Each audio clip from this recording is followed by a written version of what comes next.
हैदर भाई साहब, ये जो इंटरिम ऑर्डर जो आज की समात का जो उन्होंने रिटर्न ऑर्डर दिया है, ऐसा लगता है कि इसको जरा आई गॉन थ्रू इट, अभी ये आया है कि अदालत ने एक एक्सेप्शन के तौर पर इस केस को ट्रीट किया है अनयूजुअल सर्कमस्टांसेस के तौर पर, जिसमें कोई गुंजाइश अदालत देने के लिए तैयार नजर नहीं आती। तो आपको लगता है कि अर्जेंसी इतनी थी? और अगर ये ऑर्डर आपने अभी देखा है तो आपकी इस पर क्या टेक है, आपकी लीगल ओपिनियन क्या है? एक तरफ हुकूमती तनकीद है और दूसरी तरफ ये अदालती ऑर्डर है। देखिए, हमें रहमान साहब चाहिए कि हम दो चीजों को जरा अलहदा रख दें। एक वो चीजें हैं जो परमिसिबल हैं और एक वो चीजें हैं जो करने की होती हैं और शायद ना करने की होती हैं। एक तरफ इसमें कोई शक नहीं है कि आज जो कानून है उसमें चीफ जस्टिस साहब की सवाबदीद है कि वो कितने मेंबर की बेंच बनाए, किस केस के लिए बनाए और कौन 8 या 7 या 6 जजों को बेंच में बिठाएं। पहली बात तो ये क्लियर हो जाए कि ये उनका सवाबदीदी इख्तियार तो है, उनका ये भी कोई आज की तारीख में उनके पास ये इख्तियार है, बिल्कुल है। दूसरा ये कि जो इस वक्त इंटरिम ऑर्डर की बात, कोई कानून बनने से पहले बिल को क्या जो है वो सुप्रीम कोर्ट टेकअप कर सकता है। कानूनी और आईनी तौर पे इसमें कोई रुकावट नहीं है, लेकिन यह गैर मामूली बात है, ऐसा होता नहीं है। एडवाइजरी जुरिस्डिक्शन में हिस्बा बिल के हवाले से ये हुआ है, होता नहीं है। अगर मैं आप लेके जाएं तो बहुत आपको ऑर्डर ऐसे मिलेंगे जहां वो कहते हैं भाई अभी कानून नहीं बना, हमने इसको छेड़ेंगे, we will not entertain this constitutional challenge, it's premature. यहां लेकिन ये नहीं है कि वो कर नहीं सकते, ये भी वो कर सकते हैं।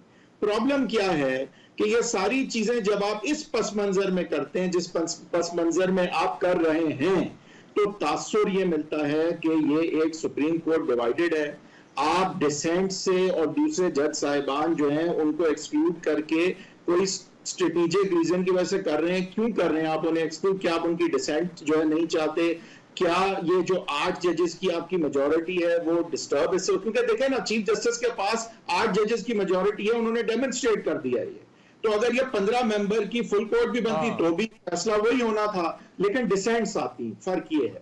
तो मेरा सिर्फ ये कहना है कि जस्ट बिकॉज कानून में आप वो चीजें कर सकते हैं जो कि चीफ जस्टिस ने किया, वो कर सकते हैं। मैं ये भी कहूंगा कि बिल को कानून बनने से पहले जो है वो एड्रेस कर सकते हैं, करते नहीं है, गैर मामूली बात है, कर सकते हैं, कतरन नहीं है। क्या वो अबूरी हुक्म भी जारी कर सकते हैं कि जब ये अगर तो लॉ बनेगा तो फिर वहां पे उस पर अमल दरामद नहीं हो सकेगी? क्या वो ये कर सकते हैं?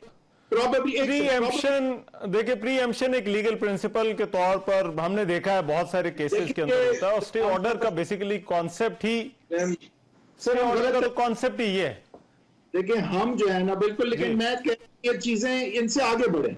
देखिए, टेक्निकली वो कर सकते, लेकिन आप ये देखिए इसका इंपैक्ट क्या हो रहा है। हम एक constitutional, judicial, societal, political, economic chaos की तरफ जा रहे हैं।